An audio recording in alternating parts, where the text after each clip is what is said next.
Meeting at the Santa Barbara School District's Board of Education for July 25th, 2017. We will begin by rising for the Pledge of Allegiance. Mr. Matsuoka.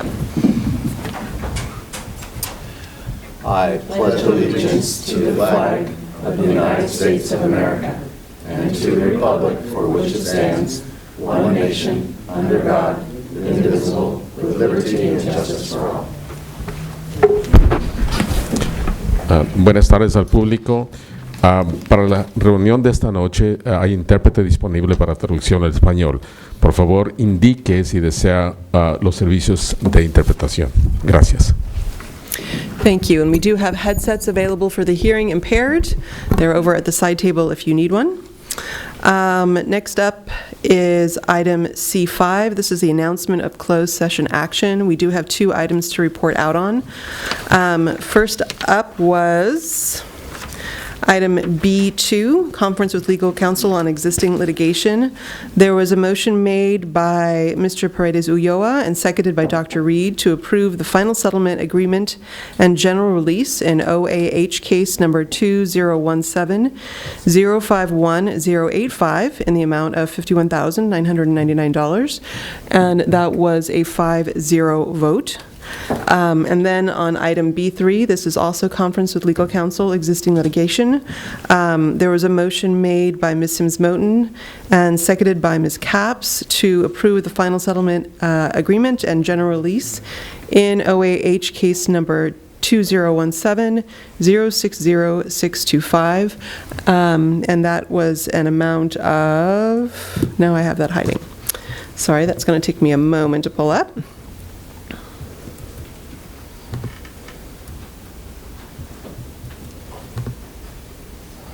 That was the amount of $53,680, and that also was a unanimous vote. And we do have some cases B4 and B5 on student reentry and student discipline that we will take in our on our action agenda. So this brings us up to C6, the superintendent's report. Mr. Matsuoka. Good evening, board and public. I was walking up to the district office coming here, and I saw the sign, like, board meeting, and it brought back memories of a year ago, because it's been a year since I started, and it feels good to come back for year two. I'm excited for the district, for the team. A year makes a world of difference for a leader to understand a district, its people, the culture, and so looking forward to this upcoming school year. And I'll share, last week I went down to Los Angeles to catch up with teachers from two of our schools, La Cumbre Junior High, 7th grade teachers, and La Cuesta. It was the entire teacher team, and they were trained on the personalized learning environment that they are adopting this school year. Great excitement, a lot of worries, a lot of concerns, but having walked teachers through that kind of transition before, they're so ready to welcome a new way of teaching and learning for kids. So we'll get a report to the board sometime mid-year. I know that we need to give them some space to learn this whole new model. So, but I'm excited for them. I'm excited for us. So that's my report.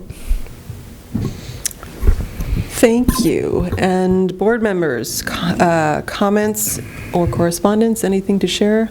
It's been a long break since we've been together. Ms. Capps. I know we'll get to it later at the end of the meeting, but it just, our schools are the center of our community, and it was so evident during the Whittier fire that they were so front and center. I know a lot of you on staff here just worked very hard with firefighters and to have staging grants. So it made me proud that our schools serve as that cornerstone for this community. Yeah. All right. Do we have any public comment on non-agenda matters at this point? No? No. Then we will go ahead and move on to item D, acceptance of donations.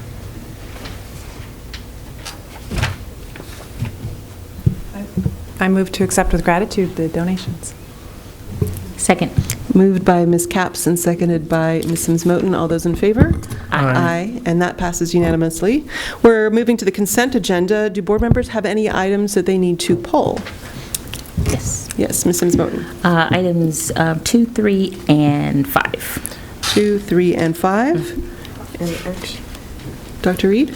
yes, and I have just a real quick 12. 12. And I'm pulling 13. And Mr. Paredes Ulloa? 8. 8. All right, we will come back to these at the end of the meeting. And do I have a motion to approve the remainder of the consent agenda? So moved. I second it. All right, I'm going to say that that was moved by Ms. Sims-Moton, seconded by Dr. Reed. All those in favor? Aye. Aye.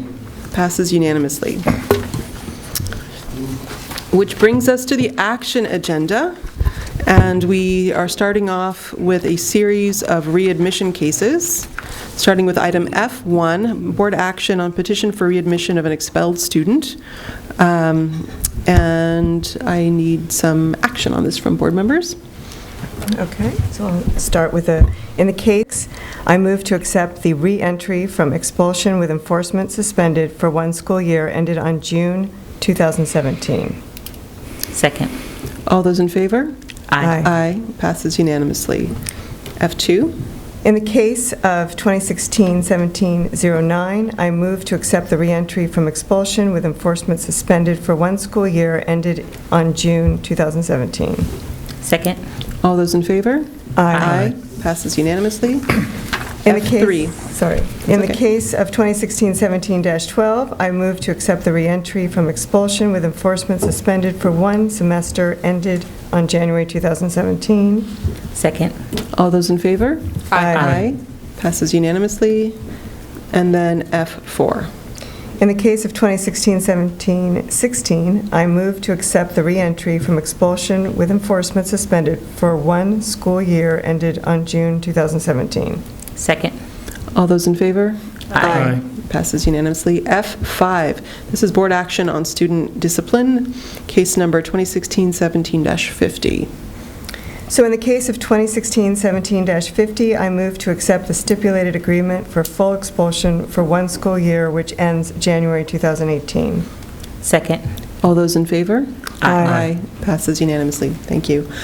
Moving on to F6. This is approval of agreement between Literacy Partners and Santa Barbara Unified School District. Dr. Ramirez. Good evening, Ms. Parker, Board President Parker, Board. Nice to see all of you again. I'm here to present on a renewal of a contract that began, or of a partnership that began last year. You have some background. Tried to do my best to give you a good overview of the learning design professional development that we'll be embarking upon, and prepared to answer whatever questions you may have.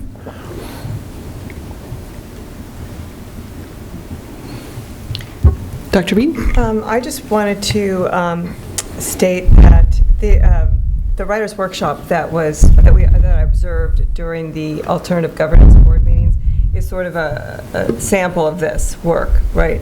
That's correct. Yeah, and so it was a really amazing program. I thought that the take-up from the teachers seemed to come over time, but that we could see evidence of it in the classroom.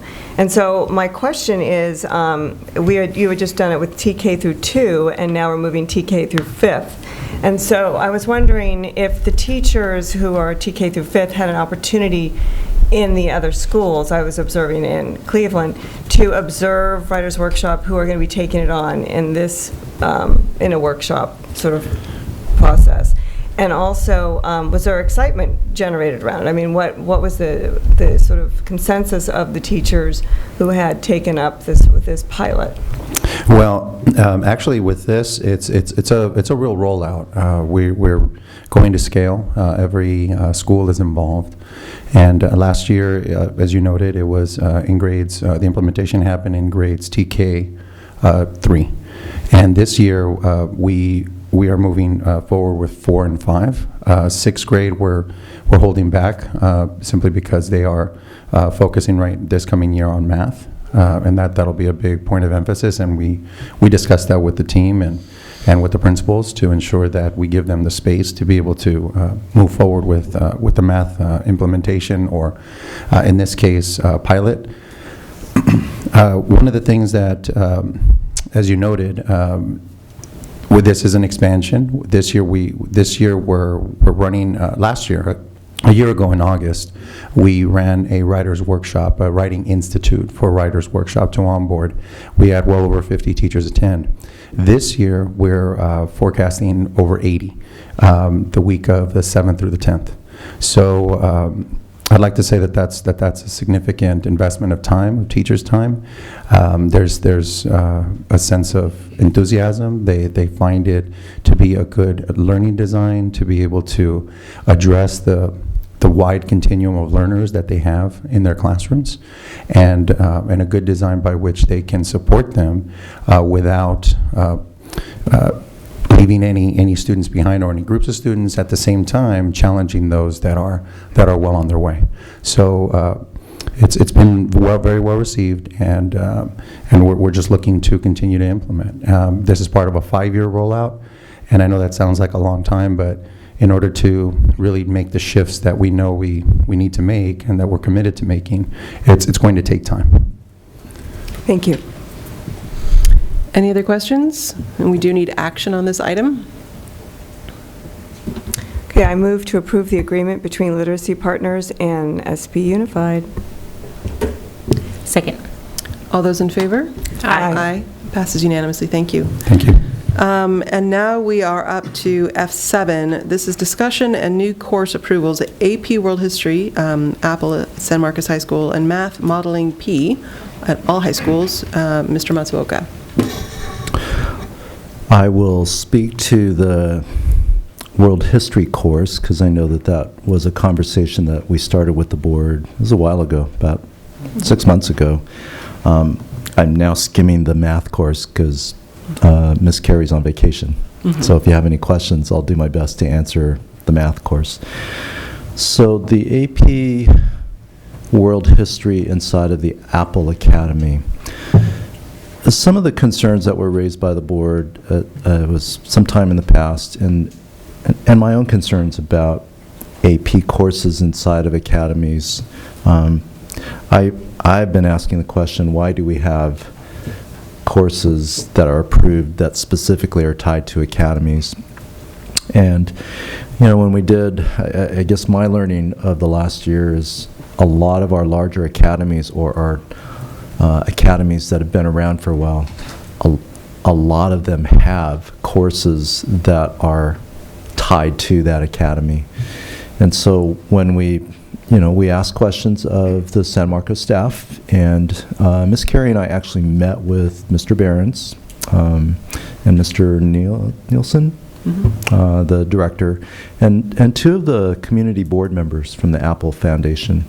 And we had a really good conversation about the concerns about, the lack of diversity, the limited access, and actually the size of the Apple Academy. It's limited to 33 students every year.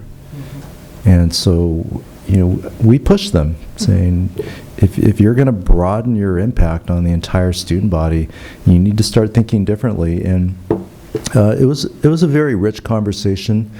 We had to agree that, with so many other academies across the district have, specialized course approvals, to say no to this one would force us to unwind course approvals across all 3 of our high schools. So from a consistency standpoint, it's our recommendation that we move this forward for approval. I mean, they've had these students in that course for years. It's just they want the formal title. It doesn't change the course content. It doesn't change the UC course list. It's all there. Yep. So that's the background. I will say that the conversation was honest. I said my piece, Ms. Carey said hers, and they listened. And so I look forward to a return conversation with that group, because I gave them a book to read, and we're going to circle back and say, how can you broaden access to this academy? So just know that we had that honest conversation. It is our recommendation that you approve that course. As far as the math, based on what, a little bit that I skimmed, it looks like a course that they're trying to place in between Math 2 and Math 3. For those of you that harken back to Algebra 1, Geometry, Algebra 2, it would be a course between Geometry and Algebra 2. And Algebra 2 is, it gets more rigorous. So I don't know the background of why the math teachers are bringing this forward, but we present that for your approval. So any questions? All right, if no questions, we do need action. I move approval. I probably don't have it in front of me. Move approval to move the 2 courses forward. And is there a second? Ms. Capps? Second. All right, so it was moved by Ms. Sims-Moten and seconded by Ms. Capps to approve these 2 new courses, AP World History Apple, too many APs there, and Math Modeling P. All those in favor? Aye. Aye. Abstain. It passes 4-0 with 1 abstention by Mr. Paredes Ulloa. This brings us to item F8, approval of additional Measure I bond fund allocation, denial of bid protest, approval of contract award for the Santa Barbara High School Peabody Grandstand replacement, stadium renovation, and site utilities upgrade project. Mr. Hedyonk. Thank you, Mr. Masuoka, President Parker. This agenda item does contain 3 recommendations for the board to consider tonight. The first one is an allocation of additional Measure I bond funds, and we discussed at the last meeting a budget model where we would suggest additional Measure I funds. We also asked tonight that you deny a bid protest by Frank Skipper Construction Company, and copies of the protest letter, the response by AMG and Associates, and legal counsel's recommendation are attached. And then we asked recommend the award of contract for the Peabody Stadium grandstand replacement, renovation, and site utilities upgrade tonight. We opened bids on July 11th, and attached on the screen are the results of the base bids. We are not recommending any alternates that were available with the bid process. And so with that, I'd like to ask the board which item they would like to discuss first. All right, and first I'm just going to double check that we do not have public comment on this item. Okay. And with the board's permission, I think I'll go ahead and get started on this. I didn't have questions on the bid protest or the denial of the protest. I mean, I know we've had fantastic work done by Skipper Construction in the past, and I know that we will in the future, and I think it's disappointing, I'm sure, to them to not be the low bid on this one, but I have confidence that AMG will do a great job, and it's our duty to take the low bid on this, the low responsive bid, and so I don't personally have a question on that piece of it. Still, I mean, we have been well prepped to expect these numbers, and it's still so much higher than we had originally anticipated, last year, that I am circling back to just spending this amount of money on a huge project, a project that I know Santa Barbara High has needed for many, many years, but I worry about it. And so I've had a number of questions posed to me by members of the public, the questions that are running through my own mind. And first and foremost among them is, what alternatives did we look at before having this come to us as a recommendation to, even though this costs so much more than we originally intended, what were the alternatives that we looked at? Did we look at just putting down a track, and why is it that we need to do all the stuff that we need to do now? So that's one question that I have. Another question that I have is, what would happen if this were delayed? Like if we said, oh, there are some alternatives that we didn't look at or vet thoroughly. What would happen to the bids if we delayed on this? And so I will start with those two questions because I could go on and on, but I know that you'll need to respond to those. For alternatives, we did look at, well, to go back, the project started with the Foundation for Santa Barbara High School's desire to have a track on campus that the students could use without having to go to City College for track practice and track meets. And then they also wanted to put in a artificial turf field similar to what is at San Marcos High School. At the same time, we started looking at the structure of the actual stadium itself. It's starting to decay. Rebar is showing through. We had structural engineers look at it and advise us that it wouldn't meet the seismic codes of today. In fact, the stadium was built before building codes were in effect in California, which is a testament to the people that built it, that it stood this many years, believe me. It was the best technology at the time went into this stadium. So in order to fit a CIF regulation track into that stadium, the bowl itself would have to be modified. There's no way in that area that we could put a track that meets CIF standards where they could have a legal track meet. We also looked at placing a track at Santa Barbara Junior High. We also even looked at placing a track at the Armory property, should we be fortunate enough to gain that property, and it just doesn't fit. So the only alternative for Santa Barbara High School to have a CIF regulation track is to reshape that bowl. And so those are the alternatives we looked at as far as parity between the schools and having a track on campus. Of course, building in that bowl started to create additional requirements as the project grew and as part of design and discovery items.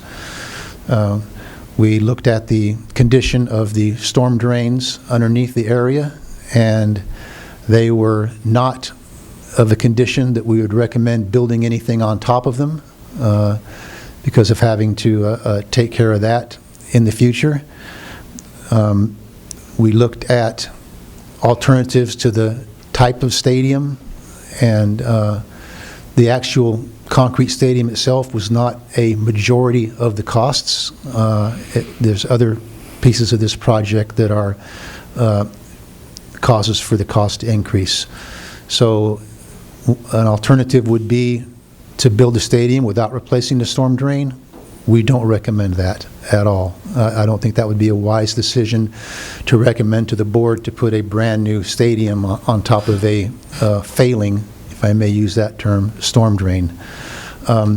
We did try and garner up some support from the county and the city to contribute towards the storm drain, and their budgets are tight, and they did not have any funds that were available, and they did not know of any grants that we would immediately be able to garner for this project.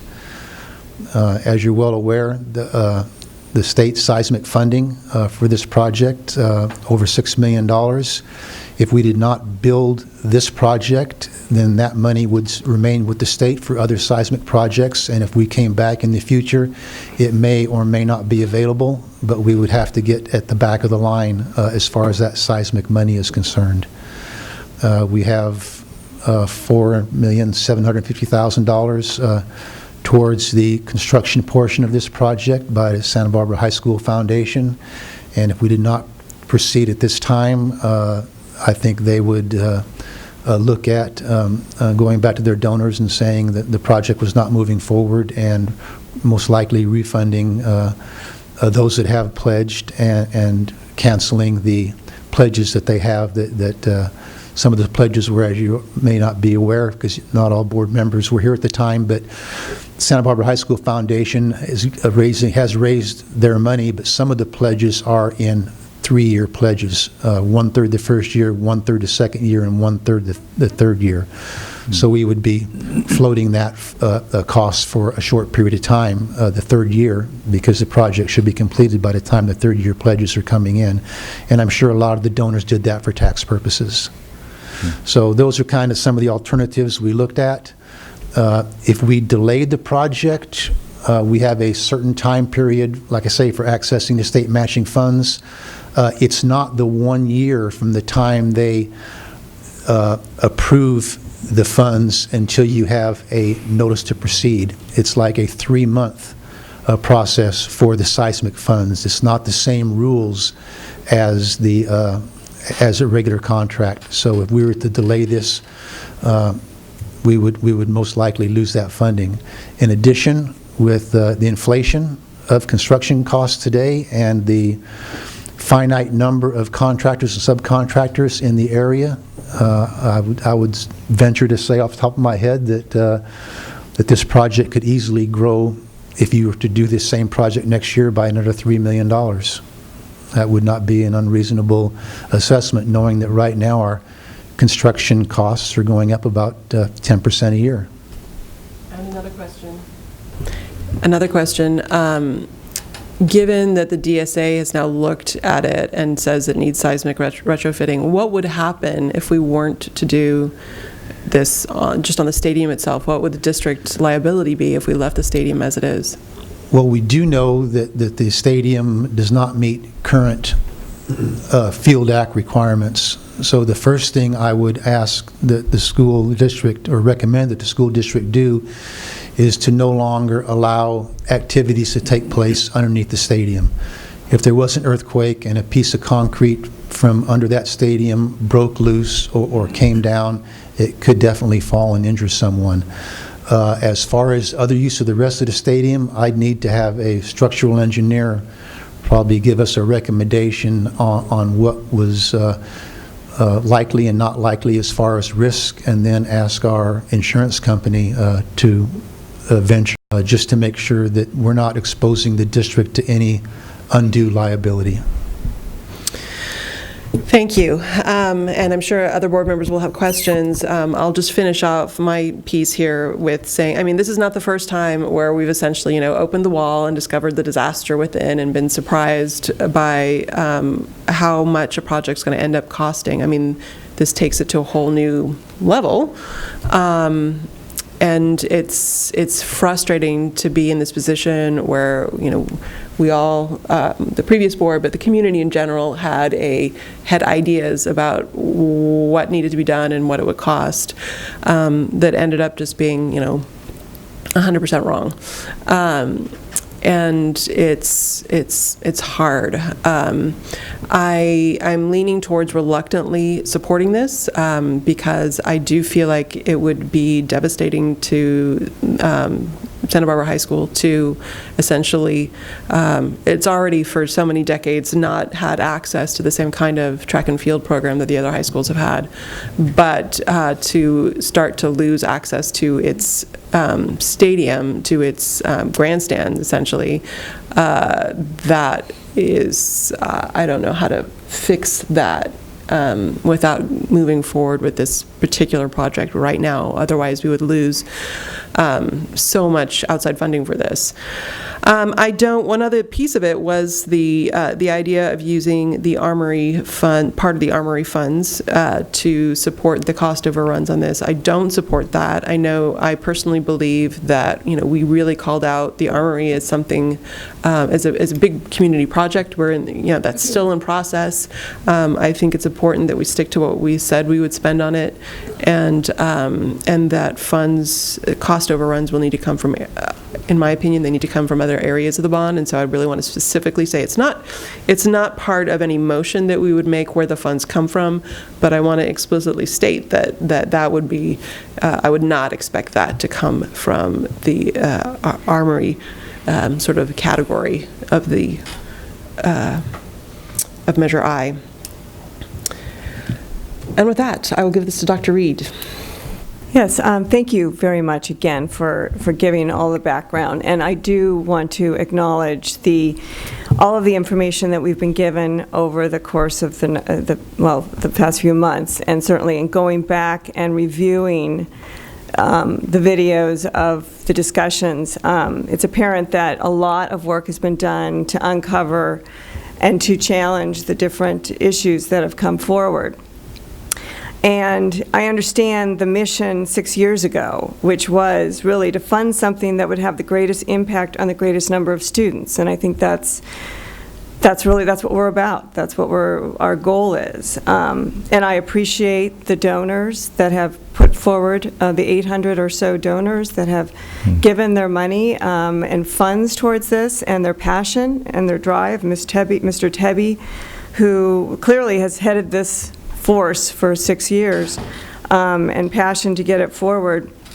The fact that no sports teams can use it, no PE students can use it, and now with the idea that there was a challenge, obviously, with if we had an earthquake and what might occur. I would like to know, I think we should know sooner than later, what that liability is, if possible, I guess if we don't move forward.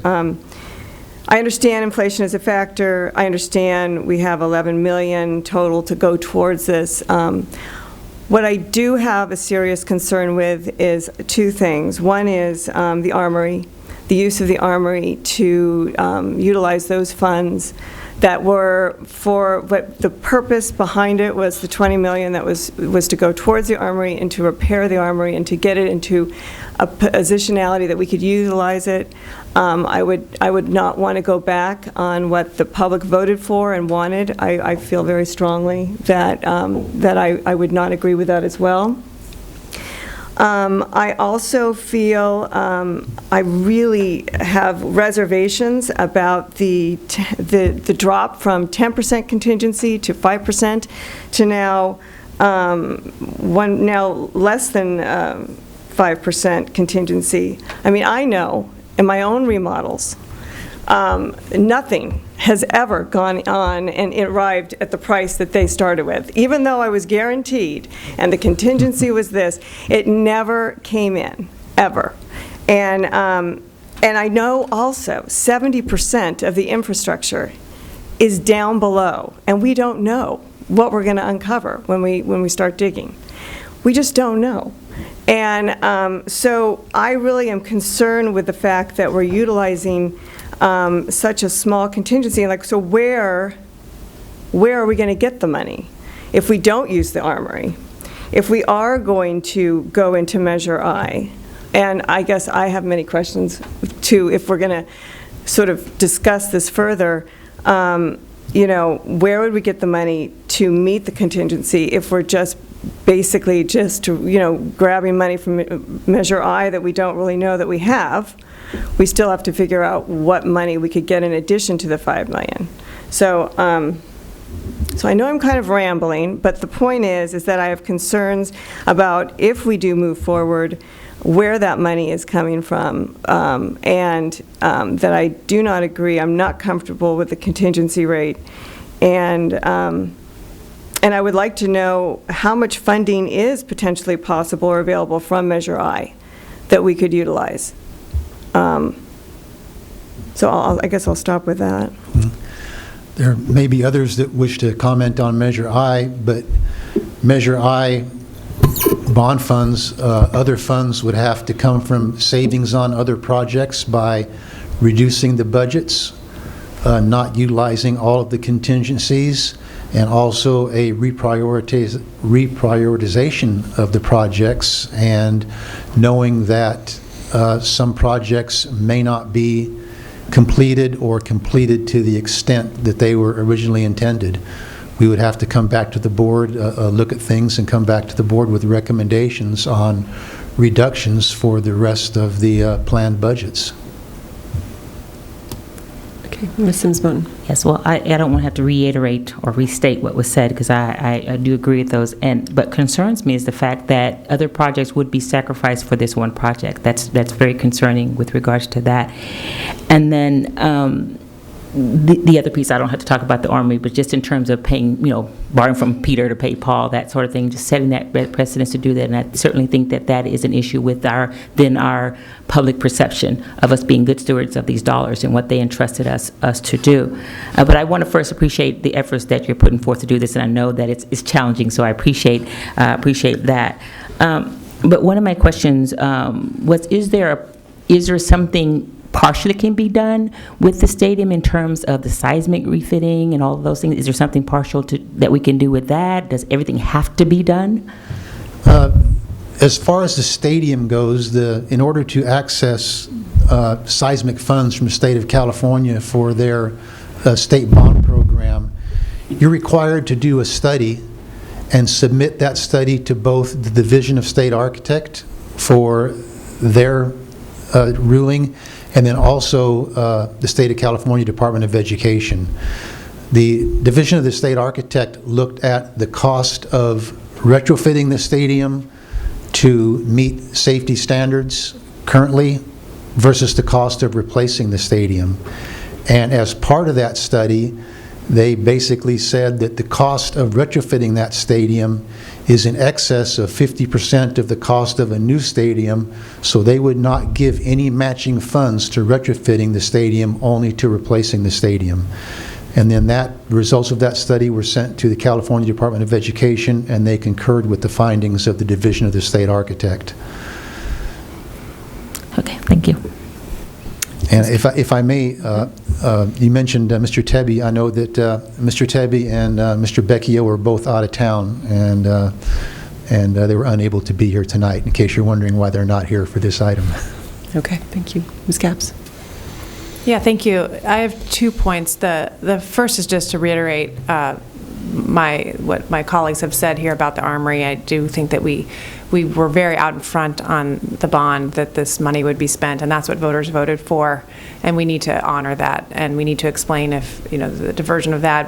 But I do think that is a problematic way to go, because it really resonated with the community that that's what we were asking them to do, and they did. And so I join in the strong concerns about diverting money from the Armory.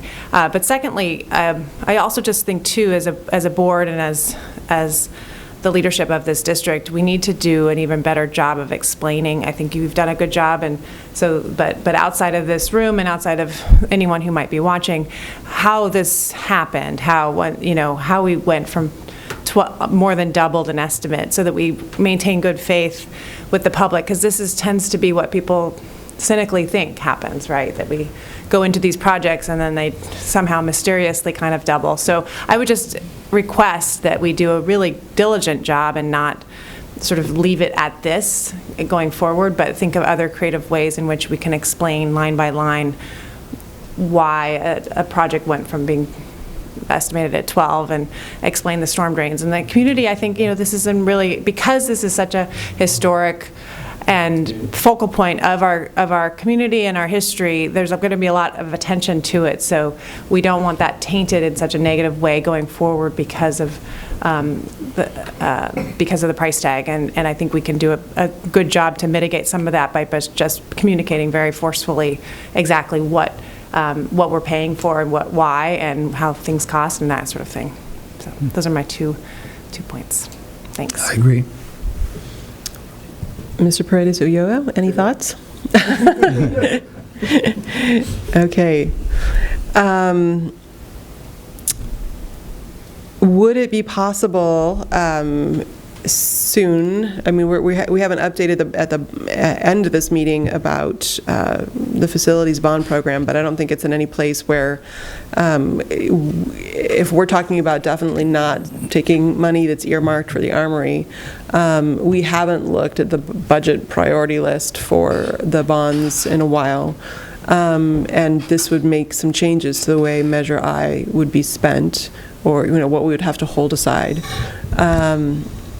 for other projects. So I'm wondering if it would be possible in the next, in August or September, to get an updated list and to see what the effects are going to be, so that we can talk about that. The report that's going to follow, I believe, will address your concerns about the Armory diversion, that we don't need to do that, and where would we find $6 million plus contingency dollars should that be needed. And I will go on the record saying we can make this work in Measure I without jeopardizing any project that's at the tail end of the whole bond program, because to me that's a bad faith move too. If we spend more on the first projects and then year 5, 6, I'm sorry, we ran out of money. And I've been on the trailing end of that experience, and I don't want us to do that. But you'll see some strategies that they're pretty common sense. I think they're very achievable where we can find the savings. So you've read that report. You've seen some of the strategies. When we get there, I'm confident that we can maintain the Armory budget and find the savings to fund Peabody and have a contingency fund for not only this project but others. All right. Any other questions or comments on this before we take action? Would somebody like to make a motion? It's a lot of money to make a motion on. I know, it's hard. I'm looking at the alums over there. I move to approve. I get re-election next year, Matt. Second. All right, so it was moved by Ms. Capps and seconded by Mr. Paredes Ulloa to approve additional Measure I funds, deny the bid protest of Frank Skipper Construction Company, approve a contract award to AMG and Associates for the Santa Barbara High School Peabody Grandstand Replacement, Stadium Renovation, and Site Utilities Upgrade Project. All those in favor? Aye. Aye. Aye. Abstain. That was 4 ayes and 1 abstention by Ms. Sims Moten.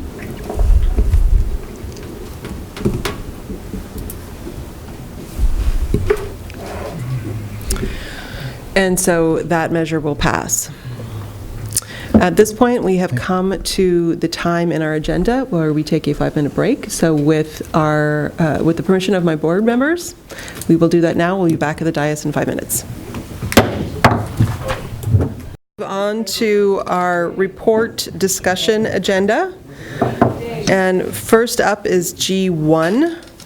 This is the Facility Bond Program Update. Mr. Matsuoka.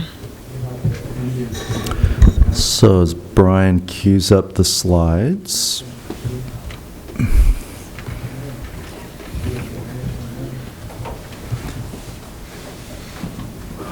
All right, so the narrative had a lot more detail. The slide deck will just go through the highlights. I felt like the board would need this kind of update in light of the Peabody budget. It's a big number. And so, first of all, just looking back in time, well, one, the bond passed.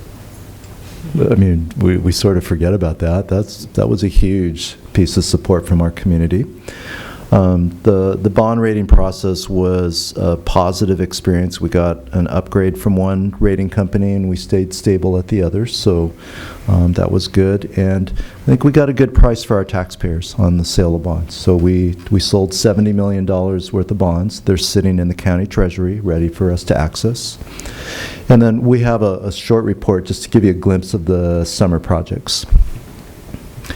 So what have we learned since the bond program started? Well, we've learned inflation is running higher than we had planned for and that we hoped. I believe it's got to moderate because 10% can't sustain in a market. It would price everybody out of building anything. So I think we're going to dial it back down to about 6%. We built our bond program at a 4% inflation rate, which is not even, it's just not close. The new development of lease-leaseback as a delivery method is a very positive trend. I would say for the new board and even for myself, the Peabody Stadium project was being developed as a lease-leaseback model.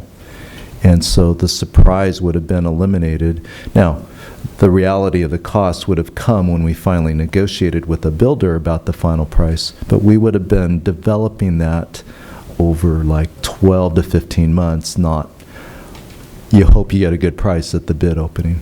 So I believe lease-leaseback is, if we can hold to our budget, there's a savings that's not even in this report. It's the change order contingency. You don't need it with lease-leaseback. So if we can design to a budget point and get under contract, we don't need the change order contingency, which I believe we set at 10% as our change order. So that's not even in this report. But, you know, I think that's another potential savings that we have. And I commented, we've got to protect the tail end of the bond program. We just have to. I mean, if we don't, the taxpayers have a right to complain. But more importantly, then, if like 20% of our schools get little or nothing, that's just not fair. And so here's a list of strategies. All right, so one is, how are we going to manage inflation? We are starting every project discussion resetting the budget by minus 10%. So whatever it is that we adopted as far as the overall bond program, each item budget, we're telling architects, okay, whatever that number you saw, subtract 10%. And we're in design with Santa Barbara Junior High. And the architects, you know, I mean, they don't like the fact that we're cutting back, but we're the customer and we're driving this. And you know what? They have delivered a program design that's meeting the budget. And so, I mean, if you hold your architects to a standard, they'll deliver it, because ultimately we have to make those decisions. So we're starting every project minus 10%, knowing that there will be a few projects that we got to leave the full amount, like these boiler projects, trying to get old boilers out of concrete bunkers and putting new stuff in. In some cases, that cost is going to rise. We're already discovering McKinley's proving to be a tough project, so that's going to rise. But if we can set a goal of minus 10%, I think to me, that's a mitigation of the inflation factor.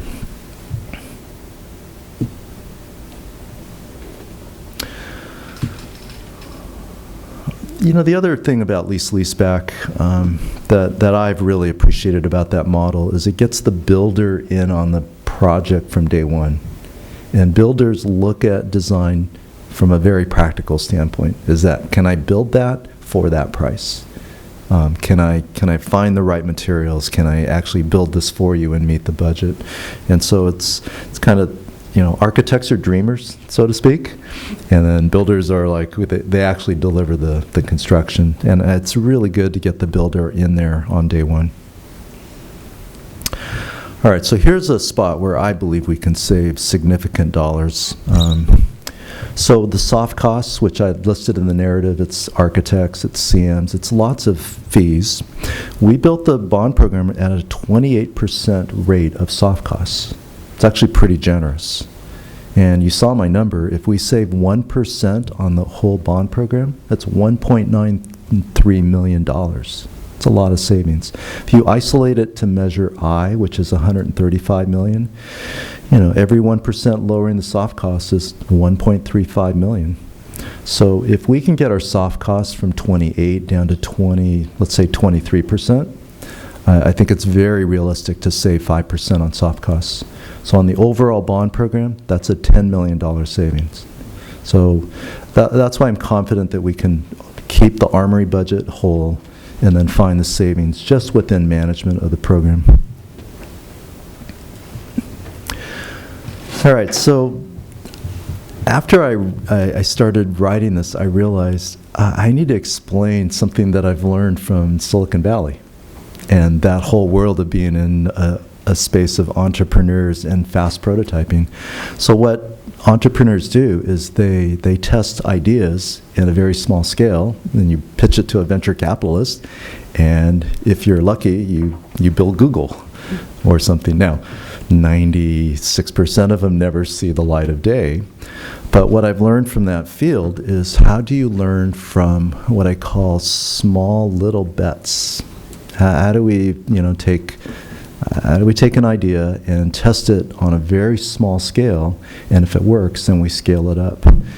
And so the window replacement that was a budget placeholder that really was, it just was a number. Big number. It was a big number. I think I added it up. The narrative said it was it 6 million? Oh my God.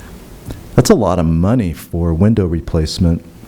I think that's assuming a traditional, we hire an architect, they design a solution, we pay 28% soft costs, and we have you don't need DSA for window replacement. So we've got a pilot going at Santa Barbara High, and he's tackling a really tough one. It's on a wall where it's the louvered windows, the mechanical system's like 100 years old. But we're going to work with, I think it's, now we're down to, is it Pella?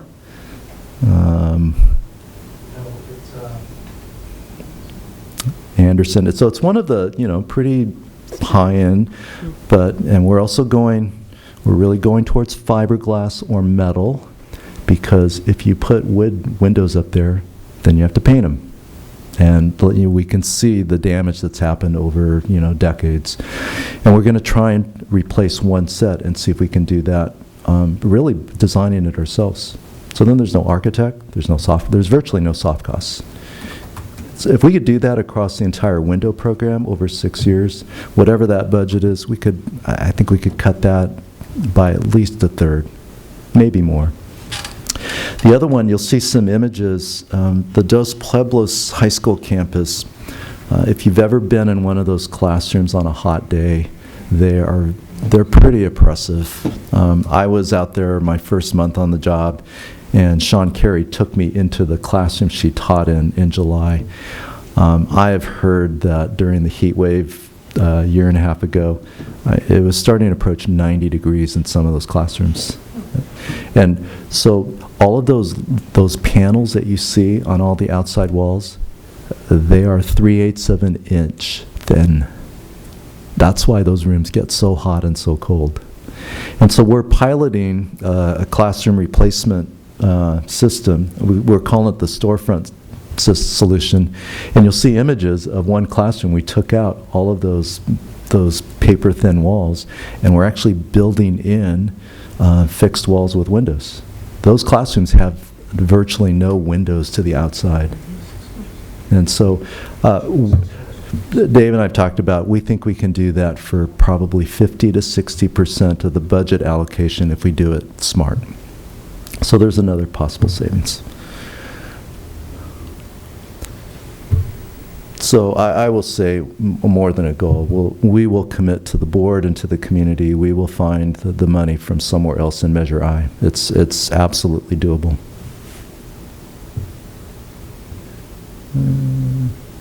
Okay, so I want to add in a couple thoughts. Sustainability. There was no budget allocation towards sustainability. And I made a comment about 3 months ago. It's just sort of symbolic that we do not have a single solar panel. And we're such a large organization in the city of Santa Barbara, and we have not a single solar panel. I think we need to have a commitment to sustainability. I put a goal of 1%.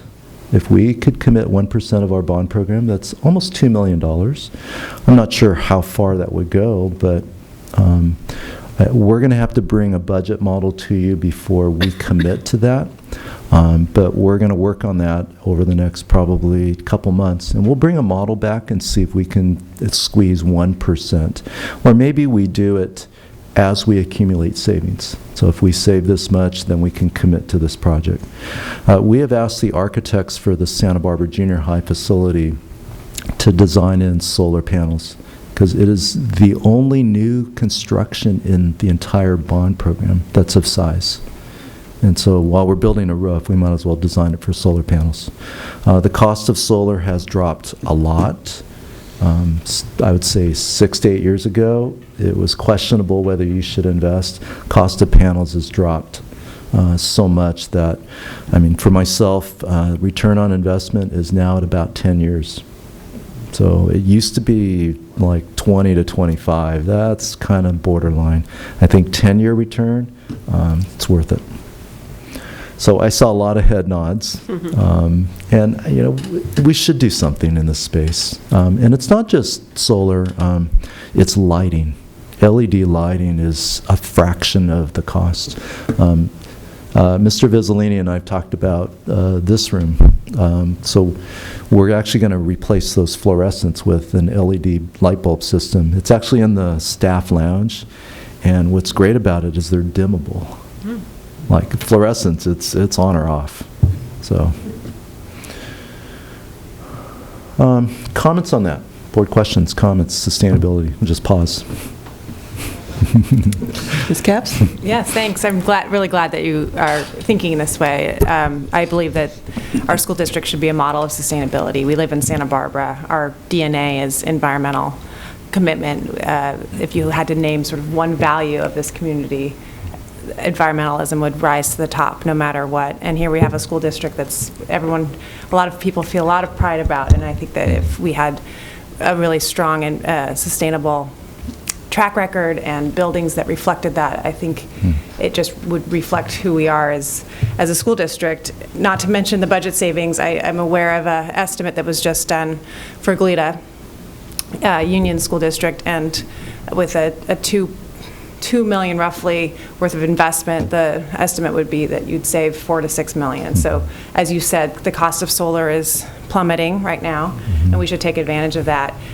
Not to mention that we live in an environment where it's about 70 degrees most days. And so we are ripe for solarizing, we're ripe for taking advantage of the programs that you look at what our state is doing and the investments that are made on the statewide level for sustainability program and tax credits, and just being as aggressive and creative and the way you are thinking here as possible. And sort of, I think that, is what I've heard is no one is ideologically against moving in this direction. It's just what we're up against is inertia and doing things the way they've always been done, just because we are mindful and we're using taxpayer money, and we need to be, we need to uphold that trust, but we also really need to be thinking in a forward-looking way. And I think our students would really benefit from an environment that is noticeably on the cutting edge and much more, that they share these values too, strongly. I'm privileged to have a son who is kind of judgmental about people who drive cars that take gas. And at age 6, he'll get into a car of a friend and he'll say, "Does this take gas?" in kind of a negative way, and that's because of the value system that I'm raising him in. And I just want us to. This is a good teaser, but I really want us to take this seriously, and I'll do what I can with the support of this environmental community to make sure that we get the best estimates and the best companies that already have a track record working with our county, with the solar that's happened there, with our cities. There's been some. We're not new to this. We're actually kind of late. So I'm excited to get going. Thank you. Mr. Paredes Ulloa?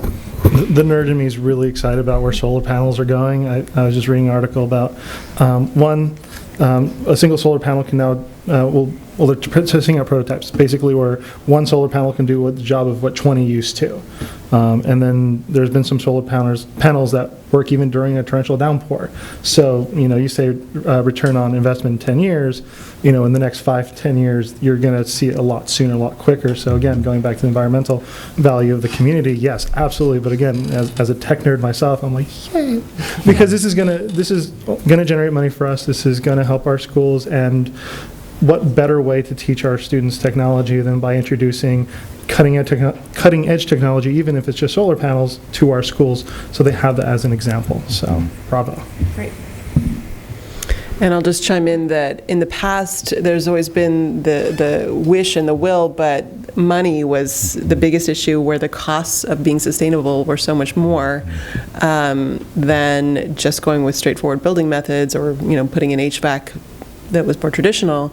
And it's fabulous to see how it's evolved, and to be in a position where, in fact, it could end up really benefiting us financially to do it.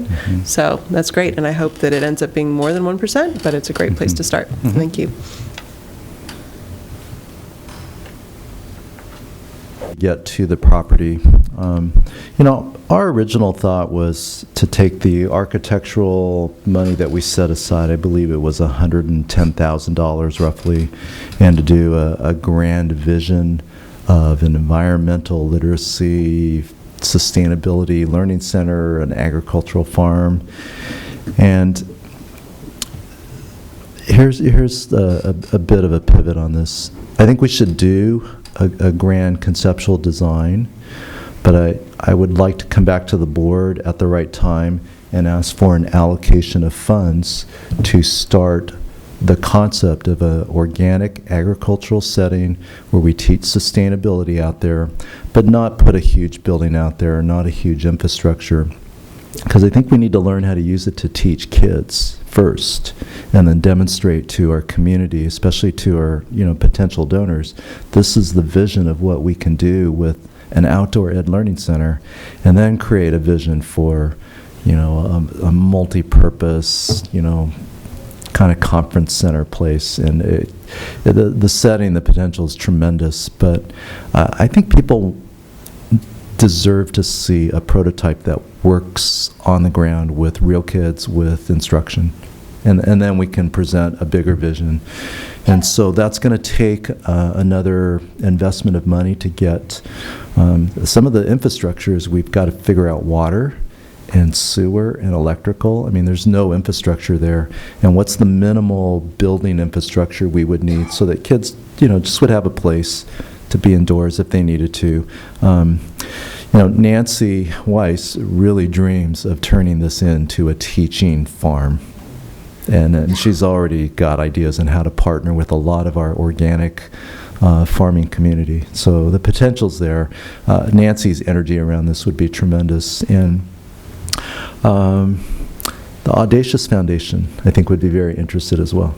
So we'll take we set aside about $110,000. We will get started with a conceptual design, but really with an eye of what would it take to start bringing kids out there for learning experiences. It would be like a day field trip. And I mean, we could use this 180 school days a year. And we do see it spread across elementary and secondary. I think the opportunities are different. It also helps us to spread the investment between the two bonds. So I'm seeing some pretty good, head nods. We will definitely have to bring back a financial model too, but what questions or comments do you have about that? Dr. Eden? I think it's been how long that we've owned the property? I mean... 1960 or so. Yeah, like 1960. So, I mean, it's about time, and I think this is great. I think this is a great approach, and I wanted to say that I appreciate the practical strategy of starting small and sort of piloting it and creating a setting to sort of to roll it out that way and see how to build from there. So I think it sounds like an exciting opportunity for our district. Mr. Paredes Ulloa? I'm sure you can blame Dr. Reed for this, but I'm really excited about outdoor classrooms as she's an Antioch professor. And Antioch really has been on the forefront of outdoor education, and I think this is a great opportunity for our students, especially for those who aren't able to learn in a regimented, very closed environment. Even if it's not necessarily, even if it's wrapped in farming, let's say, but it's math, it's engineering, it's English language skills, whatever it is. So yes, thank you for starting small, but I'm also really, really excited to be able to do something like this with our students, because there are so many students that we don't reach because we expect them to be able to learn in a factory setting, sitting in a row in a classroom, and everyone gets the same thing. So, yay. Ms. Capps? Yeah, I echo that. We live in an area that's agricultural and where culinary jobs are the most prevalent and probably the most promising for a lot of our students. And so to be able to offer this in a climate that's, again, very amenable and with things that grow here all year round. I mean, so many conditions line up for this to be a smart way to go from every angle. So I'm excited about it. I'm excited as well with all those comments. But I would also say to, the early care and education field that it might be a great collaboration, because outdoor education is big in those young kids, and how do we do that as a community as you get bigger? So this is something to keep that in the forward thinking of, inviting our young kids in there, because they will eventually be our K through 12 kids. So. Good point. I'll just add that in terms of piloting, it really could even start with just putting a trail in and some porta potties, just to test out what it's like to take students away from their school deposit them there, go on a nature walk, and just have, I mean, it ties into all sorts of science standards, even as it exists, before you even, it's going to be multiple good phases to idea. bring in really good idea. farm fields. But because my other, wherever this goes, I really do want to be sure that we include the Hidden Valley community in the discussion, and they will have lots. I mean, obviously, right now it's a huge neighborhood resource just for walking, and I think that many of them would appreciate it if it always stayed that way. At least part of it stayed in a way that where they could use it the way they've used it for decades at this point. I hope that they would appreciate that, but I know that they would certainly want to be part of the conversation. So that sounds pretty positive. It's really super exciting. So it would be lovely, because that is a property that it's begging for children to go and visit it and be used in these ways. And I also love the idea of including the community as part of the funding process, as part of like the visioning process for it. So I think it's great. Just say one thing. Dr. Reed? Living near that area, very close, I will say it's really would be important to bring the community in, because we've been very active in a lot of different, with the creek, with the property behind Allen Road, with Arroyo Burro Beach. So this community is very proactive and will want to be involved.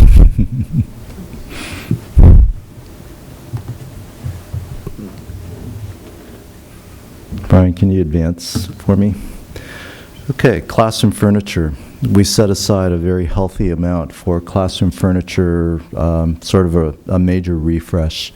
And the chairs in the boardroom are an example. And these are not very expensive. These are, I think we paid $100 per chair. And we're going to keep promoting and pushing flexible furniture that allows the teacher and students to recreate the space very, very quickly. So the tables that we've brought in on wheels, very flexible. There's a couple of the node chairs that are in the office space. In a few spots, that's the right tool. But you're going to see some pilots go out even this school year. And then we'll learn from the first pilots before we kind of scale up and transform. We don't have the money to change every classroom, but I think by the time we get through 5 to 6 years, we will have changed out probably about 2/3 of the classrooms. And then you also have to pay attention to large learning spaces like libraries. That's where you could really change up the environment. And teachers are a little worried about kids on wheels at first. I'll tell you my experience. I mean, there's a little bit of, behavior management, but the best story that I love to tell, it was a first grade teacher, and after we put in chairs that had, a swivel on it and wheels, and she was so worried, she says, "Carrie, you won't believe it. My ADHD boys, they're doing homework because they fidget all day. And they get out their movement, but now they can finally pay attention." Movement's really important. We all know that, especially for little kids. I would say for big kids. I would say for adults. And spaces that are flexible where you can get some movement, it's really better for bodies. It's better for learning. It's better for people. So look forward to implementing that. And that is in the budget. It's already there. And one more. So one of the things that we need to build, and I think this is part of that future board report, is we have a budget model for the current bond program. We're going to put that all in a master spreadsheet, and then we have to start tracking the changes. And so that way we can see, and really the bottom line is going to be, what is our program reserve as of this month and next month? And that program reserve will grow. And then as the board is presented with choices or recommendations, we'll allocate that. I think we just need to maintain a healthy program reserve almost constantly until we get within the last couple of years. And then we can just commit the rest of it. So I've got an idea for a spreadsheet model. It'll just take us probably a month to 6 weeks to build it. Okay? Can I just make a comment? Yeah. I'm really excited about that. Yeah. There's lots of things but it's just to be able to do that. And just as we're talking about all the changes, all the soft costs that we're trying to, all those savings, and to see it in one place would be great. I'm really excited about it. I If you didn't I know. love that you're excited about spreadsheets. Yeah, it's an important tool for us to have.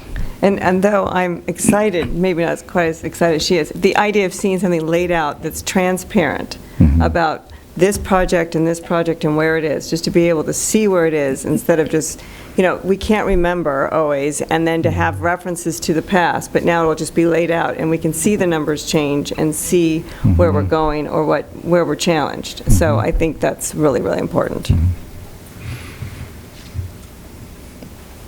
And the last slide is questions, comments. Anything anybody would like to add at this point? All right, thank you very much. That moves us on to G, oh, sorry, I'm trying to move us on when I'm sitting here looking at a speaker card. So I am not going to do that right yet. We do have a public comment on item G1, and that is Dr. Lenny Ebenstein.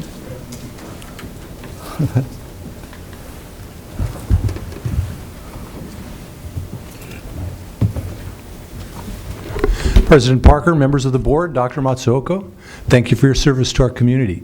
I saw this item and I really did want to come down and talk to it, is that one thing that I think is really vital is, and I know that this was also on the previous agenda item, was that there's adequate funding for the National Guard Armory. And I think that I talked with some of the people in the audience who were in the parking lot who talked about the previous agenda item, and everyone on the board had indicated that this was a priority of theirs too. But I think that it's important that that's a fantastic site, and it's something that issues such as the closure of De La Guerra Street between Santa Barbara Junior High and the National Guard Armory to increase field space and other opportunities in the East Side area is something that, so that there are going to be site development costs as well as facility development costs, such that it's no doubt the case that there will be many millions of dollars that are spent on that site over a number of decades, and I think that's something that's really important.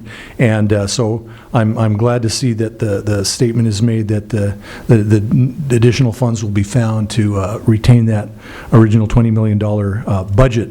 The other item that I wanted to talk about was the Hidden Valley site, and I was glad that there was so much enthusiasm on the board about it. It really is a tremendous site. It's 13 acres and or 12 acres, and I think that to create utilization of that site is something that would be of great benefit to the community. And I would encourage consideration, too, to bringing both the city of Santa Barbara and the Santa Barbara Community College District into the picture early on that process, and particularly the city of Santa Barbara, because if there's any issue with the Hidden Valley Neighborhood Association, and there have been issues in the past when that site has been proposed for development of one sort or another for school purposes. In the past, it's kind of the school district's been on one side and the city's been on the other, so that I think it's important that the city, the school district involve the city from the start in that process, and they've got to be part of that situation and know that the district is thinking about, at long last, doing something on that site. And I think 30 seconds. Thank you. I think that if it's done appropriately, it's something that can be enthusiastically embraced. And similarly with Santa Barbara Community College, I know that they would like to expand their agricultural programs, but don't have the space to do it on their current campus. And so that's something that might even bring in funding and financial resources. So I wanted to make those comments as well. Thank you so much. Thank you. Good to see you, Dr. Ebenstein. That brings us to G2, Summer 2017 Facility Projects. I'm going to have Mr. Hedyunk do a very quick overview. We know it's hard for the board to get out and see this, so we're bringing images to you. Thank you, Mr. Matsuoka. President Parker, board members. I wanted to briefly discuss a few of our projects this summer. We have some slides of some project's being funded out of the current bond fund. The board awarded the contract just before summer for Goleta Valley Junior High School to do an asphalt renovation in the parking lot and playground, and we talked about the area behind the gym. On the far top left is that area behind the a locker room that was sloping towards the doors. That's all nice, new, sloping the right way with a concrete ribbon gutter down the middle. The lower left shows part of the what I'll call the west end of the campus, where the accessible parking spaces have been moved to. The middle slide shows that we now have 2 drop-off areas. You can't really see it that well, but you'll see the median there. So we're trying to help eliminate the backup of vehicles at Goleta Valley Junior High School during dismissal time by and at the beginning of school by having 2 rows of drop-off instead of 1. And the far right picture was taken this morning. That is the striping of the playground area. You'll see the numbers where the students stand for their beginning of their PE classes to be counted, and then the striping for the basketball and volleyball courts. Nice.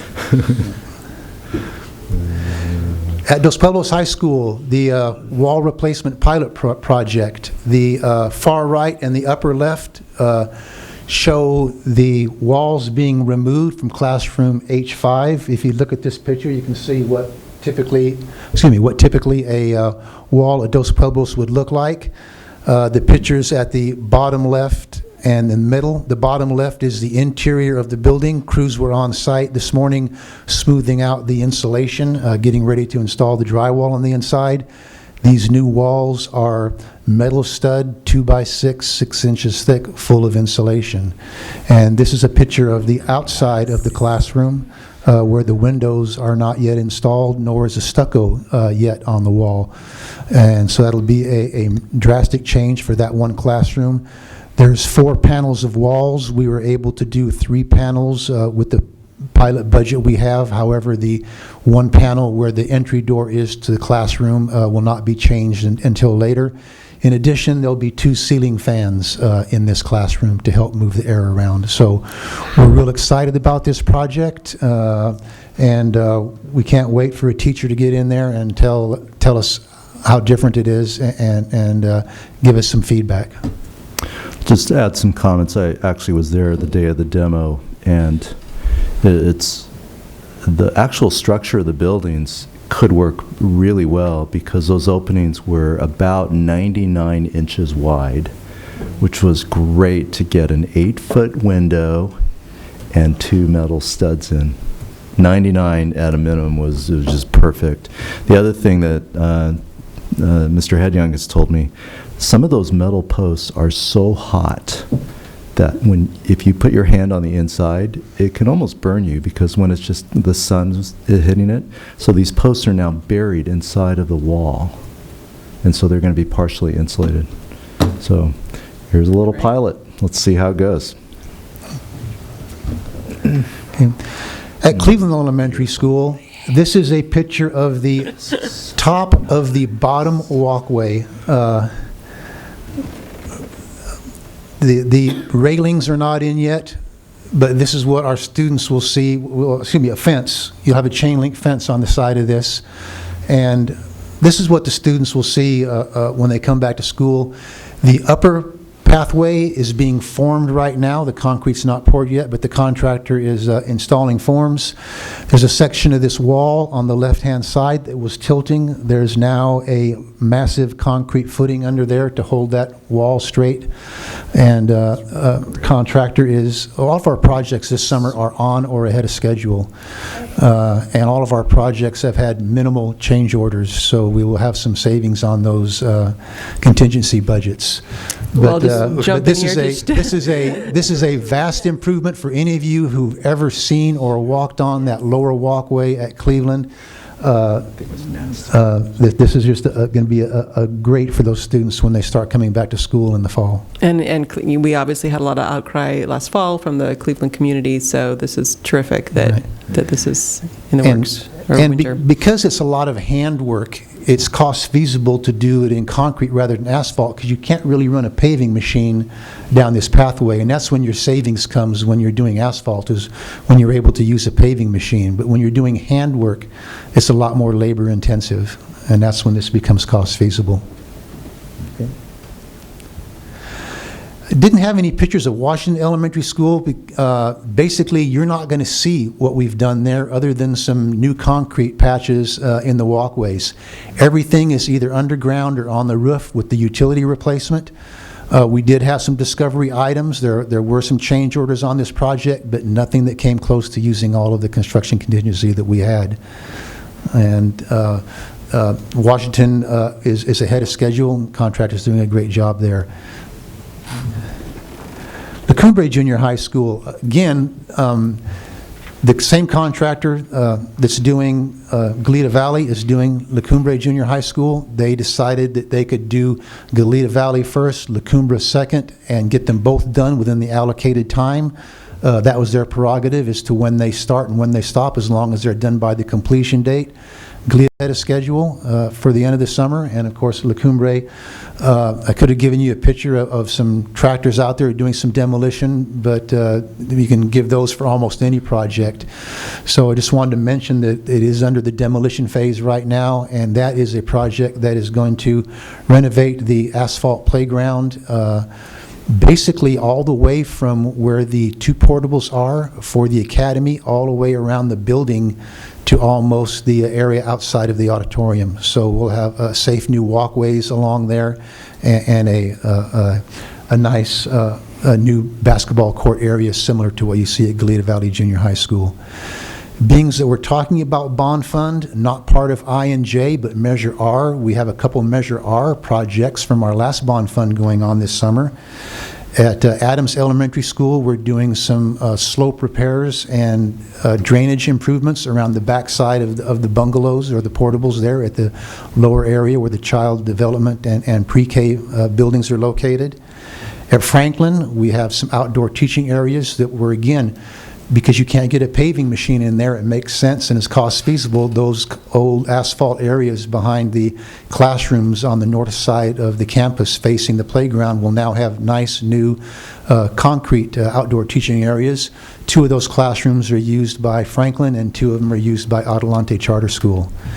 One other project that you haven't seen much going on that you will in the future, we're almost finalized with the contract for the demolition of Las Flores Child Care Center. That should be coming to a board in the near future. That building is going to be a Gen 7 building. What you will see for that project on the, hopefully the next board agenda, is a change order on the consent calendar to add solar panels to that building. So we'll have 12 solar panels on that building. So that will be the first one that you will probably see in the district, and it will be a nice test to have those panels on that building. We will not achieve net zero with that because of the orientation of the building. We really couldn't change the orientation of the building to reach our maximum gain for photovoltaics, but it's a great pilot project, and it will allow the board members to see on a Gen 7 modular building, if that's the way we go for the future, what it would look like with the photovoltaic panels on top. And the company that has done this has pre-engineered their buildings to take the weight of the panels, so you don't have to go to DSA for a special review of the structural integrity of the building. It's already been done. Great. And we have many other small projects going on. Some of them are site funded, some of them are funded by deferred maintenance. And I'd be happy to answer any questions you have or anything that you've driven by and seen at any of the schools. We also have a couple of our schools that are getting their Prop 39 energy upgrade, that are having their lights changed out from incandescent and fluorescent to LEDs, that the board approved those contracts at both our district and for the Peabody Charter School. Any other comments or questions on that? Mr. Paredes Ulloa. Kind of off topic, but I was just wondering about the Goleta Valley parking lots. You know, there's one for Santa Barbara Charter and there's one for Goleta Valley because it's fenced off with that chain link fence. So If that changes, is that under Santa Barbara Charter, or is it still Goleta Valley? The Santa Barbara Charter lot was not addressed during this project. That asphalt is in pretty good shape and not in need of renovation at this time. But it would be under their purview to get those contracts and whatnot, or would No, it would not. It would be under our purview. Santa Barbara Charter, we are not mandated, I believe, to provide facilities for Santa Barbara Charter because the majority of their students are not from our district, so they are basically a renter, and we are responsible for the improvements to the building and grounds. One project going on this summer is some asphalt and shade structures that Santa Barbara Charter is funding. It's ongoing, and we are administering that contract with charter school funds, as we are the Gateway project in front of La Cumbre Junior High. We're administering that project with foundation funds. Thank you. Any other questions? All right, thank you very much. That was a great update. Okay, at this time, we're moving to G3, use of facilities for the Whittier Fire. Mr. Matsuoka. We just have one slide to give you just a feel. If you didn't make it out, you actually weren't supposed to drive to Dos Pueblos High School. I just ignored the signs and parked, and then walked onto campus and looked for the command officer, and eventually got connected with our actually Santa Barbara fire chief and also their information officer, and just got an overview. By the date that I went, you could see it was Wednesday, July 19th. They were starting to wind down and send people up to the Mariposa fire up near Yosemite. And so it's a pretty intense world that this firefighting community deals with. The logistics were incredible. I mean, they basically took over the entire campus. It was tent city everywhere, because at the peak there were, I think, 2,400 personnel on the campus. And they're sleeping, they're feeding them, they're washing clothes.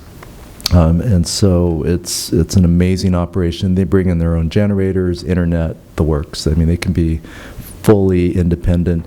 And they were up and running probably in 24 to 36 hours. So it's really impressive. Yeah, really proud of our schools. Thank you, Mr. Hedyoung, because he was like the interface with them as they ramped up. And what I realized is that we are the best provider of large spaces in South Coast. I asked him, what happens if there's a fire in schools in session? He said, it's really hard. They've used the fairgrounds, but it's nowhere near the size that they need. So, you know, if a fire happens when school's in session, they just have to scramble. And I know San Marcos was used as an evacuation center. So our schools are community centers. And I'm really proud that we can do that and that we can partner with these agencies. So it's good to see. Just snapped a picture of the menu. But the thought of feeding 2,400 people every day, you know, 2 to 3 meals a day, there were tents everywhere because they come back bone tired. And then the night work crew, they actually take them to a set of trailers. They were down the road on Cathedral Oaks, and there's about 8 trailers filled with bunks, air conditioned and darkened, so that they can sleep all day. So just realizing that this is a very professional operation. So I wanted the board to see it, really wanted our community to see how much our schools are used in moments of crisis. Yeah. Any comments or questions on that? Mr. Paredes Ulloa? Why am I struggling so much tonight? I just want to echo what you said, Mr. Matsuoka. I'm just very proud that SBOSD can step up like this, and I wish there wasn't a need for it. You know, it'd be great if we didn't have these fires popping up almost every year. But again, being able to give these facilities over to the firefighters that come from all over the state and risk their lives to make sure that, you know, we're being safe and our environment's being safe is huge kudos to how we connect with other organizations, and you know, whatever we can do, obviously, then hopefully we'll continue to support. Dr. Reed? I just wanted to acknowledge our public information officer, Lauren, because she was so amazing in getting information to us as the board, and I think that it seems seamless the way you received information and then provided it to us. So I just wanted to acknowledge the work that you did and also the work that the administration did. I felt that it was totally being handled and under control. And though we were out of control in terms of the fire, but it seemed that everything was really well done. And so I just wanted to acknowledge that. Great team. Mr. Het-Young.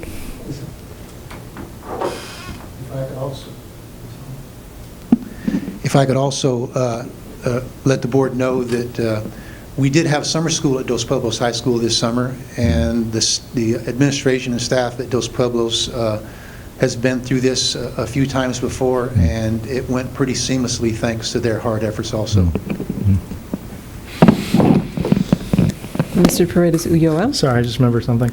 And I know that we canceled all the facility use for La Colina as well. So again, also kudos to the Santa Barbara Unified School District for, giving up that money because, we need the space. And I think it's fantastic, again, just showing a great example to our community. Hopefully, they see that and understand that, we really are putting the safety of our community first. Great. Thank you. At this point, we're at H on the agenda, moving back to consent items designated for discussion. We pulled a number of them. First up was item E2, and I believe that was Ms. Sims-Moten. I just had a quick question. I wasn't sure, is this a new agreement with this agency? And if this is not new. This is a continuing agreement. I had written renewal on the memo that was then reprocessed. So both this one and obviously UCSB, we've had partnership with them and helping their teachers and their ed program work with us for numerous years. So. Okay, thanks. And then, so is there a criteria for the master teachers, how they're selected to be in this program, or?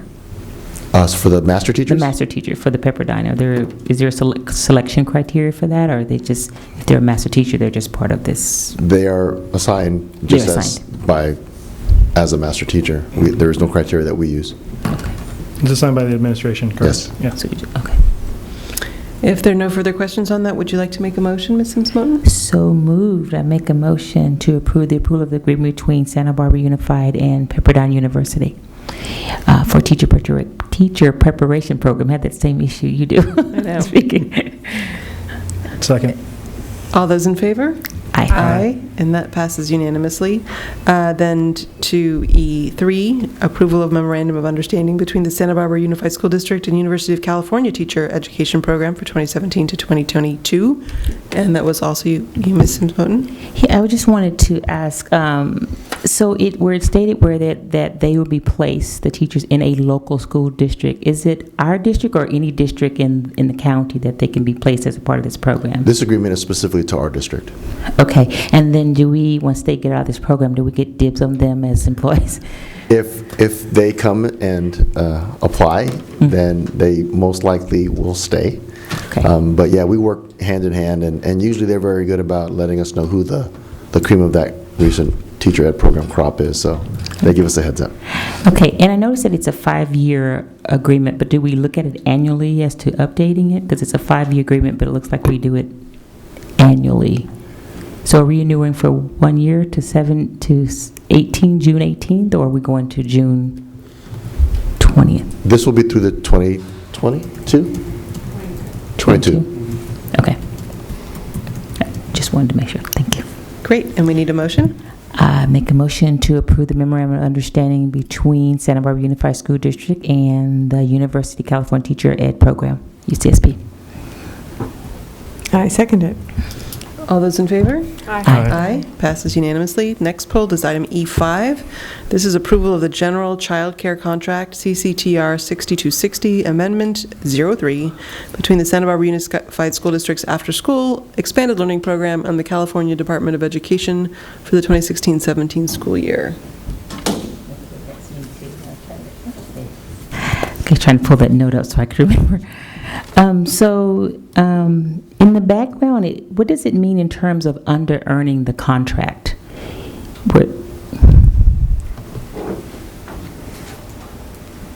So in the beginning of the year, they estimate how many children they will serve. And so if they don't hit that target, then they are required to reconcile at the year end what if they met their contract or not. And they usually look at it quarterly and try to adjust financially, but sometimes it doesn't work out quite that well. Okay, and does that money go back in terms of that? Let's say, do you have the opportunity once you hit the target, or once you don't hit it at the end of the year, that's it? And then do you restart the next year, or is it? You restart the next year. At the estimated amount, okay. Thank you. Okay. I make a motion to approve the general child care contract amendment 03 between the Santa Barbara Unified School District After School Expanded Learning Program and the California Department of Education. And I will second it. Great. All those in favor? Aye. Aye. Passes unanimously. This moves us to item E8. That was me. Yes, so that was the approval of memorandum of understanding between the California Student Opportunity and Access Program, more commonly known as CalSOAP, and Santa Barbara Unified School District. That was me misreading it, so I clarified my own question. All right, so would you like to make a motion? I just felt like voting for council. Just pulling it, it's an ego thing.